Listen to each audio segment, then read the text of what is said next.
Hi, I'm Eric. And I'm Laura. We're a couple who stepped away from the default version of success after questioning the traditional path and realizing the life we were building looked right on paper but didn't feel the way we thought it would. Join us for honest conversations, grounded perspective, real life experiences, and a refreshing take on what it means to live life on your own terms.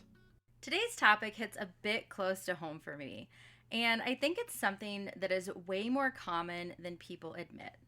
And that's feeling stuck even when your life looks perfectly fine from the outside. Like, maybe nothing is technically wrong. You're doing what you're supposed to do, you're handling your responsibilities, life looks stable. But internally, there's still this feeling of, why doesn't this feel the way I thought it would? And I think what makes this hard to talk about is that a lot of people feel guilty even questioning it. Because it's not like you're sitting there going, my life is horrible. It's more just this quiet feeling that something feels off or disconnected or like you're just kind of going through the motions. Been there a few times. Same. And honestly, I think a lot of people normalize that feeling because everybody around them seems to feel the same way too. Like being constantly stressed, exhausted, counting down to the weekend, living for vacations. It's become so normal that people stop questioning whether that's actually how they want to live. I know for me, this is definitely something I've experienced. There was a point where I realized that I was regularly telling myself, this is just adulthood. This is just life. But deep down, I think I knew that something wasn't really lining up. Yeah, this is just adulthood part. Oh my gosh, that's like, I don't know how many times I've thought of that. And I mean, in my career, there's always that point, that sticking point in whatever job you're at, right? And that's honestly always the thing. It's like, is this what it is? Like, And I think it's so easy to accept that this is simply what adulthood is because you look around at all of the other adults in your life and you realize that everybody looks like they're feeling the same way. They're going through the motions, they're experiencing the same things. So it's just like this thing that has become normalized and that most of us just don't even question. yeah, because most people aren't in like a crisis, quote unquote crisis. Right. It's not like an obvious thing that is shown on the outside. Right. I think it's definitely one of those like subtle things. It's not like this is obviously broken, so let me fix it. It's just this almost like subtle, like constant current of a feeling that is once it appears, it's ever present.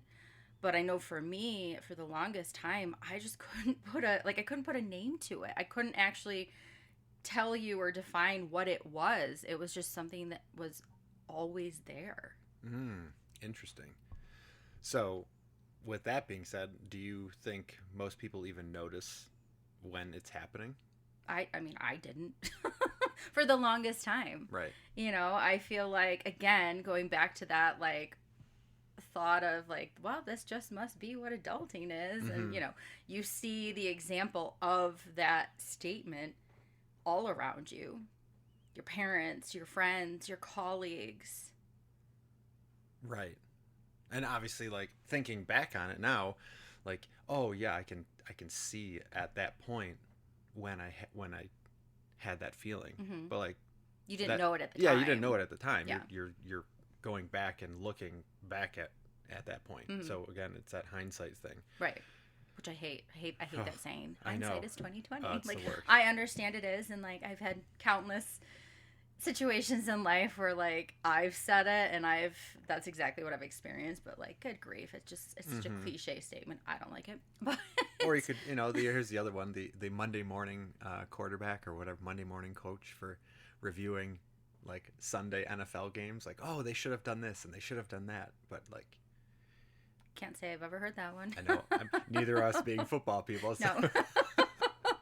I only know that from work. So Right. But no, it's just it's one of those things, and I think that, you know, we are taught to not challenge the status quo. Mm-hmm.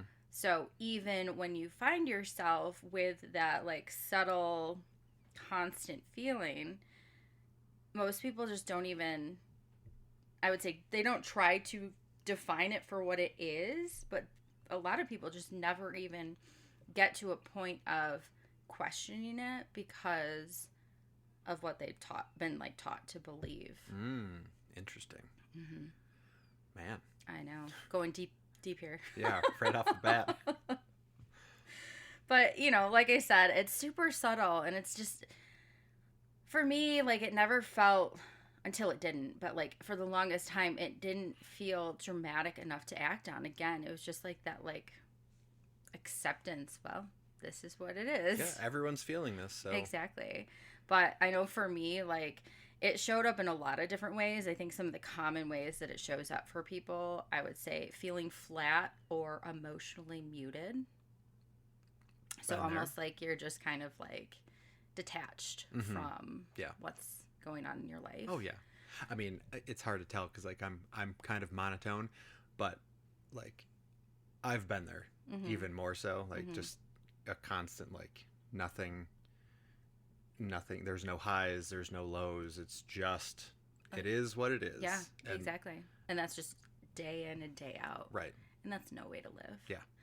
Another way that it shows up would be going through routines on autopilot. Now, autopilot, oof, gosh, the number of times that I have experienced this in my life is just like wild to me. But, you know, we've all been there where we are driving, we're going somewhere, we get to our destination. No one wants to admit this. No one wants to admit this, but like you get to your destination and like you park your car and turn it off and you're just like, holy shit, like how did I get here? Yeah. You have no recollection of the roads you took, the turns you took, the stoplights you stopped at. You're like, gee, I hope I got here safely. I hope I didn't cut anyone off or blow through a red light. Right? Like, it's just that, like, oh my gosh, like, how did I get here? Thought. And, you know, it doesn't just happen when you drive. But again, you go through the motions and, like, your body knows what to do. Your mind knows what to do. So, like, yeah, everything is just so second nature that you just, you know, like you said, it's just autopilot. It's just completely like set it and forget it. Right. And that's scary. I mean, it's terrifying when you think of a car example, because I mean, we've been on how many highways where like the speed limit is 75. And no one's actually going 75, but like you're right. So to experience autopilot at like literally like this could like tragically change your life speeds is terrifying. But then to think like I'm going through my life like that, my everyday. Yeah. It's not a good, not a good thought, not a good feeling when you experience it. Yeah, I'm trying to be more conscious of my everyday and not just go through life anymore. Like actually be present to it and actually experience it because, well, we're all living life the first time, so we're living it the first time and we're given one life. Yeah, exactly. So like, not to be, you know, like every other quote out there, but like make the most of it. Right. Yeah, absolutely. And yeah, good stuff. Another thing, like it's wild to me, like how like influential our environment is on everything that we do. But I think when it comes to just being in that place of feeling stuck and like essentially like normalizing misalignment, our environment just reinforces it. So when you say environment, are you talking like home or like work or just everything every environment, like everything around you? If you think about like what an average day looks like for you, most of us are in different environments at least a few times a day. Right. And depending on like what those environments are, positive or negative, it's going to affect you either way. But if you think about it, like, when was the last time you were in any kind of setting? So like a work setting, a social setting, where you looked around and everybody was present and energized and feeling fulfilled? Never. Right? That's my point. Like, everyone around you is busy. They're tired. They're stretched thin. Yeah. And it just starts to feel normal over time. You know, I don't think any of us are thrown into like adulthood feeling that way. But if you think of the paths that most of us take once we become adults, getting, you know, full-time jobs, settling into a career, maybe starting a family, like we just stack on the responsibilities. We stack on the time commitments, and we essentially like push to the side the ability to be present and live in the moment. So then this goes back to our a few minutes ago of being on autopilot. And, you know, everything, you know, shit just keeps stacking up and getting higher and higher and higher. And the easiest way to do it is basically to live life on autopilot. That's frightening.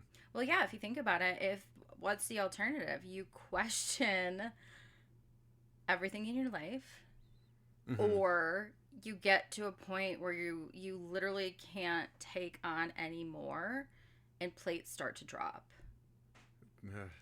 Like, we've both been there. Yep. You know, like, and sometimes that means you do have to have a really honest conversation with yourself about what is actually aligned for you and what you actually want. But I know for me, in my 20s, I feel like, and I don't know if it was because of like the generation we're part of or how we were raised or, you know, my environments in my 20s, but I feel like busyness was something that was praised. Oh, absolutely. And for so many people, like, busyness just became their identity, whether they wanted it to or not. I mean, how many times have you been asked, like, oh, how are things? Like, how's everything going? Et cetera, and your response is, oh, great, but busy, or busy, but good. Yeah, I've answered that way, or in some fashion like that, so many times. Like, oh, hey, how's everything going? Oh, you know, it's good. Or, oh, we've been so busy, but like, yeah, it's so good. Right. Like, It's why is literally, busy good? Why is busy good? I would rather say, I am like relaxed, I am stress free. Yeah, right. You know, I'm just busy becomes a default answer, much like I'm fine. And I think, at least in my experience, I know it has changed, like, depending on what setting I'm in and who is actually asking me how I'm doing. But I know for me, like, I could probably count the number of people on one hand over the years who have like asked me how I'm doing and genuinely want to hear the answer. And like, that's how I am, because like, if I ask you how you're doing, how things are going, how X is going, I expect an honest answer. I don't expect some surface level bullshit. No, I don't want the surface level blanket response. Yeah. Like, I actually am asking because I genuinely care about how you are. Yeah. And that, I feel, is like a needle in a haystack to find the people who actually ask you how you're doing and wait and want to hear your response. Well, I mean, it also comes back to like, oh, how's everything going? Is kind of like a normal greeting. Right. It's kind of like us, a formality type thing. Like, oh, hey, how's everything going? And no one's really expecting to get a like, oh, this thing is I'm amazing at feeling over here, but on this side, everything's crumbling. No one's really looking for that. Like you said, it's just a formality. It's like a greeting. Like, hey, how's everything going? And it's one thing when you're greeting a stranger. I mean, we've walked by how many people in the parks that we've stayed at over the years where, it's like, hey, how you doing? And like, you could say like, oh, we're great. Like, how are you? And in that instance, like, I think it's totally acceptable. I'm not going to like spill my current situation to somebody I literally just said hi to and saw for the first time and will probably never see again. But when it's somebody that actually knows you, like, for me at least, that cuts deep. Basically, what I'm hearing when somebody says, hey, how are you? And you can tell that they don't actually care to, like, stop and listen. Like, the story I hear is, oh, cool, so I don't actually matter, or I don't, you taking the time to like have more of a conversation with me isn't worth it. Right. It's just that like the formality of small talk. Right. And as an introvert, I despise small talk. Yeah. And same. It's something that I have really come to realize, I would say, like over the last few years. But yeah, that's a topic for a totally different totally different conversation. But anyways,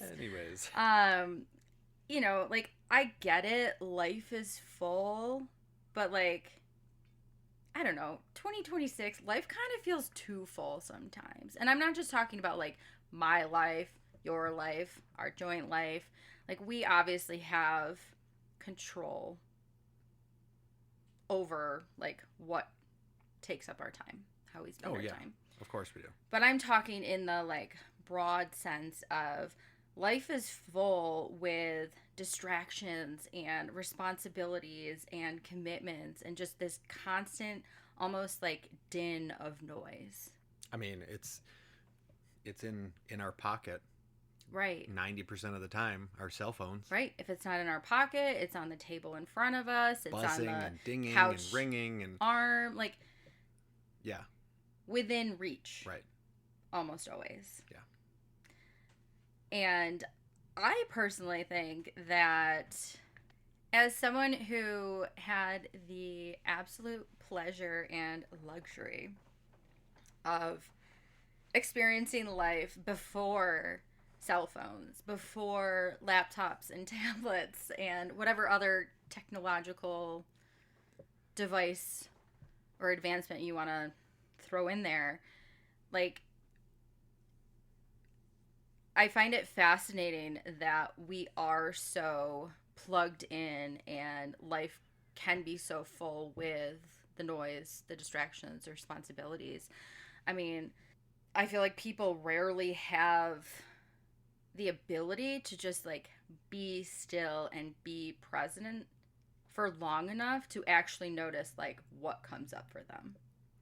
Yeah, people definitely want to keep busy, keep moving, keep going, keep doing. Mm-hmm. And I mean, I think for our generation, because we didn't grow up with cell phones and with tablets, and I mean, I didn't have any video games until I think I was a senior or something like that in high school. So, and, like, yeah, I never had them. Right. And I feel like now either our generation is trying to catch up, so it's just constant, let's stay busy. Mm-hmm. And then it also is to their kids, like, oh, well, here's a tablet and here's my phone, here, stay busy. Yeah, so it's not even like an adult thing. Yeah, it is something that we are unfortunately passing down to younger generations. Mm-hmm. Because kids we need don't to be bored.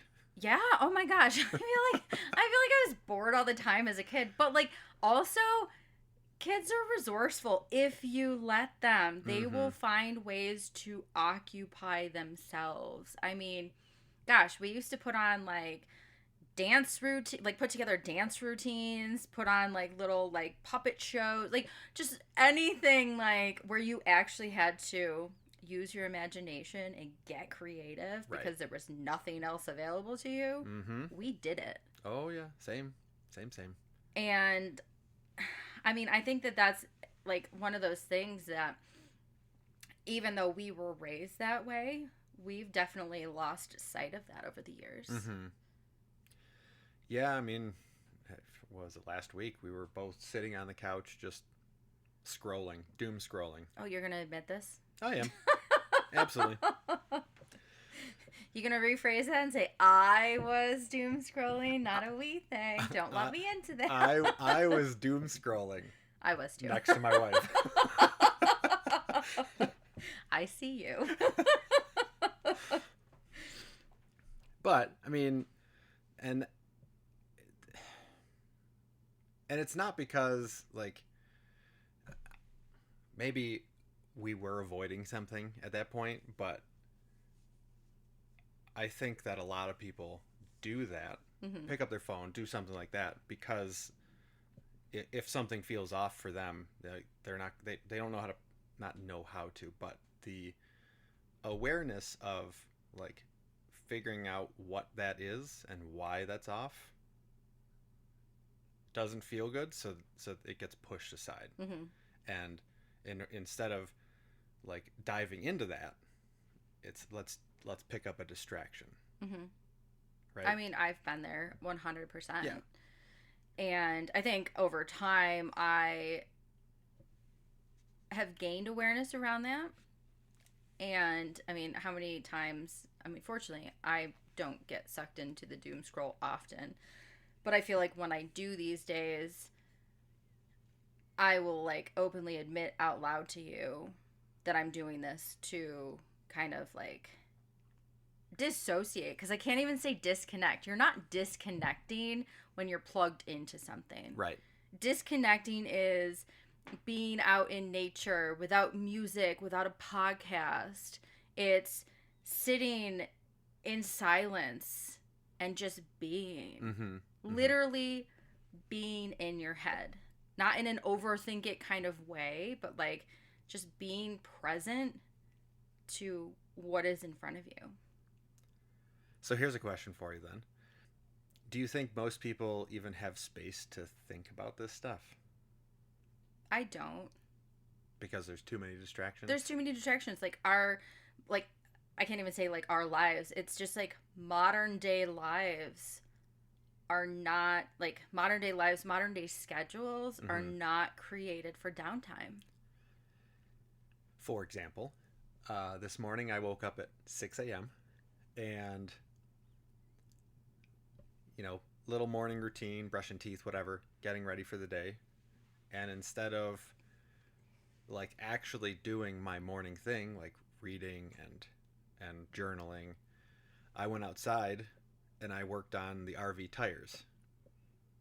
And obviously, you know, that didn't take very long. It was like 20 minutes. But then right from there, I was like, oh, I gotta, you know, my mind went right to like work. Mm-hmm.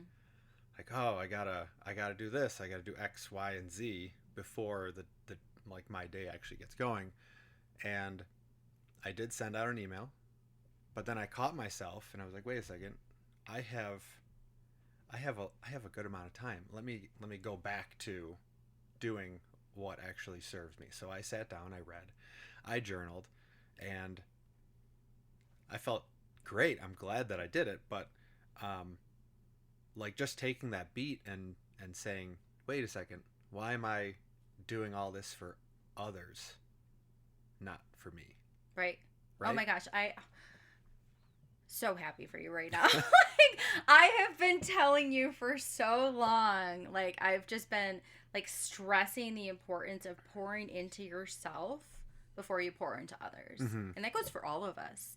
You know, it doesn't have to look any one specific way. Like, do something for 10 minutes for yourself before you pour into others. Mm-hmm. And, you know, it's interesting that you say that you caught yourself, because you, knowing that this is a pre-travel week for us, so there are a higher level, a greater number of tasks on both of our to-do lists this week, so that we are prepared to travel. So you knew that going into today, but the fact that, like, in the moment you actually caught yourself is so huge. Because it would have been so easy that, like, oh, well, I didn't do my morning routine first thing, so I guess I can't do it today. Even though you have, 12, 14 plus hours ahead of you where you could easily fit it in somewhere. Mm-hmm. Yeah. So, like, you made a conscious choice, an intentional choice. Right. To stop what you were doing after the email that I know was something that you actually had to send, to kind of hit pause on that, pour into yourself, and then you could show up for everyone, including yourself, better the rest of the day. Yeah. Kudos, man. Like, that's amazing. That's growth. Yeah. It's progress. I guess that leads right back into our takeaways for this episode. Is the first thing is really ask yourself how much of your life you actually chose intentionally. A lot of people don't consciously design their life. They inherit it. Oof. Right? That kind of slaps in the wrong way. Yeah. And it's not in a dramatic way, but through a series of default steps that slowly become, well, just how life is. School, work, there's expectations, you've got routines. All of these things stack up over time until, well, one day you just realize you've been operating inside of a structure you never really paused to question. Right? I mean, right. It's just... For those of you who can't see us, I am just, like, giving Eric this basically exploding head emoji face. Yeah. So then the hard part is that most people don't notice this happening because nothing feels obviously wrong. Their life is functioning. And, I mean, for all intents and purposes, you're meeting responsibilities. And this goes back to, well, everything is fine. So now the real question is did I choose this life, or did I just gradually end up here? That one hits hard. Yeah. And deep. Mm-hmm. Wow. Instead of staying in autopilot mode, you start creating small moments where you actually observe your life instead of just moving through it. For example, at the end of a normal day, instead of just decompressing, you take 5, maybe 10 minutes to ask yourself what part of today felt like it was actually mine versus obligation. Mm-hmm. Right? I could definitely do that. I know. Same. You notice where your time is going without judgment, not to change it immediately, but just to see it for what it is. Work, scrolling, errands, obligations, recovery time. Just take that time to notice how you're spending your time. I want to add something in there is, so time is never wasted, right? Yes. It's just how you spend your time. 100%. So it's, even if you're doom scrolling, you're not wasting time, you're just spending time doing something that may not serve you. 100%. Such a good thought. Yeah. Such a good thought. I think for us, one of the most powerful exercises, okay, I'm not going to say for we, I'm going to say for me, even though we've both done this. Right. For me, one of the most powerful exercises I have ever done is actually tracking my time. Mm-hmm. So not too long ago, I tracked my time for a week period. Well, we did this. I know, yes. But I'm going to speak from me, my experience. And, you know, it was not this, like, overwhelming, to the minute kind of tracking. The way that I approached it was an hour at a time. So we did this at the same time. Mm-hmm. We had a lot of alarms going off throughout the day for 7 days in a row. But basically, at the top of the hour, an alarm would go off, and I would pause what I was doing. I would get out my time tracking notepad because I think the power of physically writing something is so much more beneficial than just typing something into a document. Oh, yeah. So I would get out my pad of paper, my pen, and write down how I spent my time that last hour. And I kept it pretty, like, not like broad, but like I didn't go into like every little detail. It's just I wanted to see basically the tasks and the categories of how my time was being spent. Mm-hmm. And what was incredible for me was at the end of the 7-day period, I realized that I was spending my time in a way that was most aligned with my highest values. Again, that's a topic for another day. But it was cool to see that how I was spending my time, like how I was actually spending my time, was aligned for what I value most and what I am, working towards achieving most right now. And it was cool because I can't tell you how many days I've had where it's just like I feel like I putter around and almost like piss away time, not intentionally, but just because I don't have focus or I'm not super like, clear on what I'm getting done that day. So to actually see that over 7 days was so powerful for me. And I'll just add one thing. For me, it was when I was going through that, and it was like whatever time it was, and I was going to grab my phone. It's like, wait a second, I don't want to write that down that I started scrolling, so I'm not going to grab my phone. I'm going to do something productive. Or, again, there's no wasted time. It's just how you spend your time. So I'd rather, if I have to write it down, well, then how many times am I writing? Oh, I was doom scrolling for however many minutes, or within this hour, and how many times during the day.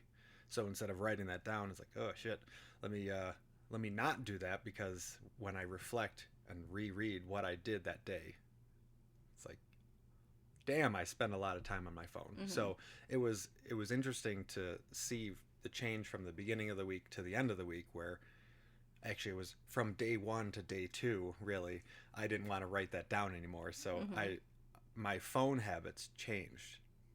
And I mean, they have changed for the better. I still pick up my phone, but like a lot less. Which is cool because I think also, like, even if you don't have that level of awareness yet, it is something that you can attain. But you start to see the patterns of how you're spending your time. And I think that automatically leads to having that awareness and making you really rethink how you're spending your time. Right. But anywho, so what this also looks like in practice, you start identifying decisions that were made out of this is what you're supposed to do versus this is what I actually wanted. You catch yourself in moments of autopilot, like saying yes without thinking or filling every gap in your day with something. And you pause long enough to actually notice it. You also begin to see patterns, like I keep ending my days feeling like I didn't actually choose most of it. Now, the goal here isn't to overhaul anything. It's just to start seeing how much of your life is conscious versus inherited. Ooh, I like that. That conscious versus inherited bit. I love when these conversations, we're like in the middle of the conversation and something just slaps so hard for one of us. I think that's just the coolest. Right? I mean, we are constantly evolving and growing and changing. Like our growth journey, like I know for me, like I'm not done with it. So, while yes, like this is something that we're obviously having a conversation about, like sometimes there are those moments or those thoughts. It's like, whoa, like that hits. But yeah. So here's another one to ask yourself is why it feels so hard to even question your life out loud. Right? Oof. Yeah. Oh, guys, again, the eyes. Yeah. The exploding head. For a lot of people, the feeling of misalignment isn't actually the hardest part. It's the fact that it feels hard even acknowledging it. Because nothing is wrong enough to justify it. From the outside, things can look fine. You're responsible, you're functioning, you're doing what you're supposed to do. So it can feel almost ungrateful to admit that something still feels off. And because of that, people often don't have the language for what they're experiencing. It's not a crisis, so it gets dismissed. But it's also not fulfillment, so it lingers. So now the question becomes, why is it so difficult to admit when something doesn't feel aligned, even if nothing is technically wrong? So you might be wondering what exactly this looks like in practice.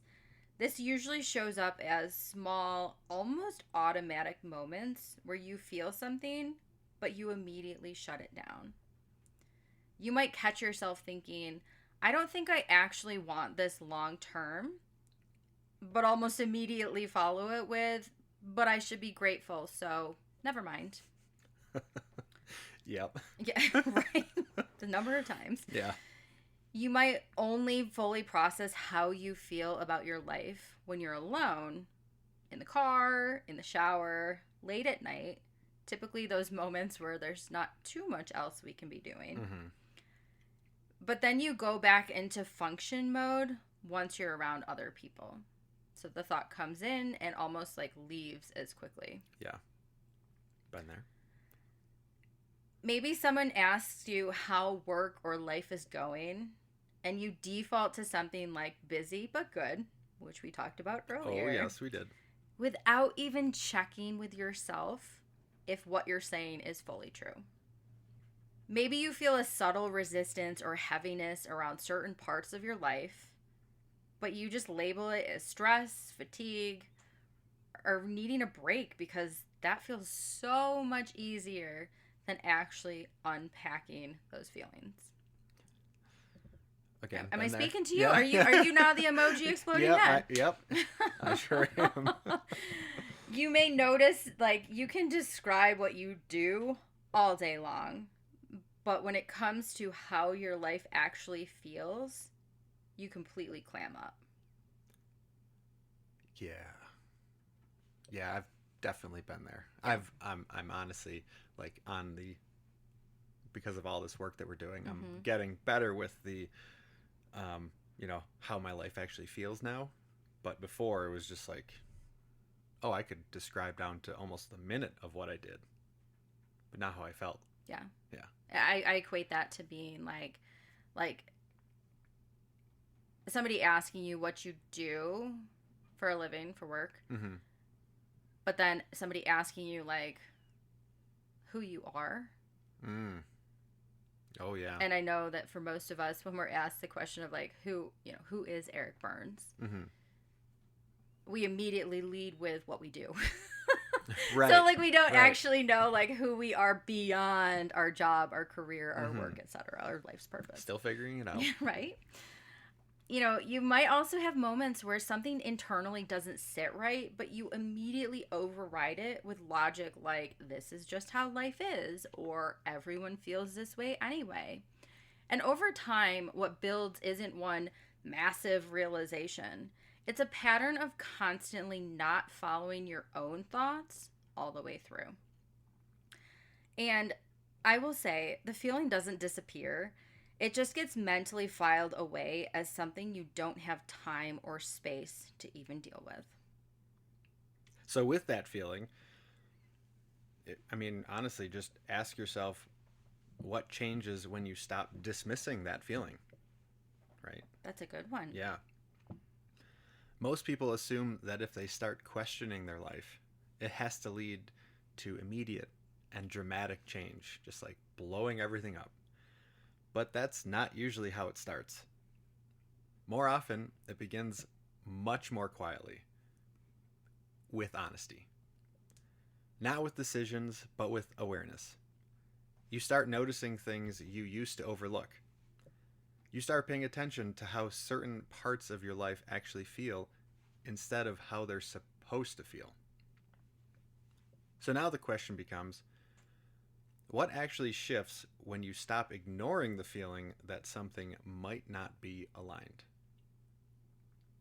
Such a good question. And I'm detecting a trend here with awareness being at like the forefront of kind of like getting beyond that feeling of stuck. Mm-hmm. Just starting to gain awareness throughout your day, throughout your life.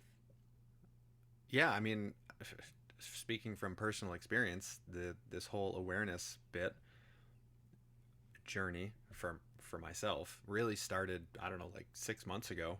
And because of that, like I have been just like more open to so many things because I'm I am more aware of how I'm feeling and the things around me, and really how my time is being spent as well. It's fascinating to see like before 6 months ago, Eric, to now, Eric is almost like a night and day difference. I can confirm that. It's so cool though because I feel like awareness, like once you start being more aware of everything in life, like everything changes for the better. Mm-hmm. Yeah. 100%. Right. So, you might be wondering what this actually looks like in practice, and I will not leave you hanging here. This is where awareness really starts to become behavior. Not that big change, but those small shifts in attention and ultimately honesty with yourself. Mm-hmm. Maybe you start noticing energy more clearly. Certain parts of your day feel heavy, they feel repetitive, or even draining. And you don't immediately brush that off as normal. You begin pausing before filling every quiet moment, scrolling, noise, distractions, and sometimes just sitting long enough to notice what comes up for you. That's actually something that I'm starting to implement too, just like sitting and being. Oh, yeah? Yeah. It is interesting. Does this happen like before I'm awake? Oh, definitely. A lot of things happen in I the know. early morning. Yeah. We have different rise times. Yes. You start to pay attention to patterns like I feel most disconnected when I'm doing X, or I feel more like myself when I'm doing Y. You start having small, honest conversations, either with yourself or others. Like, I don't think I've really checked in with myself in a while, or I'm not sure this pace actually feels good for me. I know for me, like having those honest conversations and just asking myself those quick questions changes so much Mm-hmm. because I can get very, like, I don't want to say hyper fixated, but like I can go into autopilot quite easily on certain things and just keep doing the thing even if it no longer feels good for me or even like no longer serves me. So asking myself those questions has really helped a lot. You start to begin noticing that clarity isn't something you force. It shows up in moments of honesty, not analysis. And over time, your internal filter shifts from what should I be doing to how does this actually feel for me? Ooh, we've had plenty of conversations with the should. The shoulds. Yeah. And I think the shoulds are for a different Oh, conversation. definitely. Yes. I could go on about that for a while, but it's so important to really like be asking yourself that almost in everything that you do. The important part here isn't immediate change. It's that you stop treating the feeling as something to ignore or override. What we're really trying to get at with all of this is that feeling stuck doesn't always look like something is wrong. A lot of the time, it just looks like a life that functions really well on the outside, but doesn't fully feel like it fits on the inside. And because nothing is dramatically falling apart, it's easy to dismiss that feeling or assume that it doesn't matter, or that it's just stress, or just adulthood, or just how life is supposed to feel. But what we've realized is that when you start paying attention to it instead of brushing past it, it stops being this vague background feeling and starts becoming something a lot more honest. Not necessarily something that demands immediate change, but something that asks for attention. And maybe that's the shift. Not trying to fix everything overnight, not needing a full plan or a new life, just starting to notice what's actually true for you underneath all the noise and normalcy. Because a lot of people aren't as stuck as they think they are. They're just really used to ignoring the signals that something doesn't feel aligned. And once you start noticing them, it's really hard to completely unsee them. If this episode resonated with you, a couple quick things you can do that really help us out. Make sure you're subscribed to the podcast so you don't miss the next episode.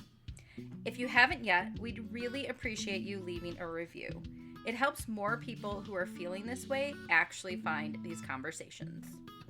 And if someone came to mind while you were listening, send this episode to them.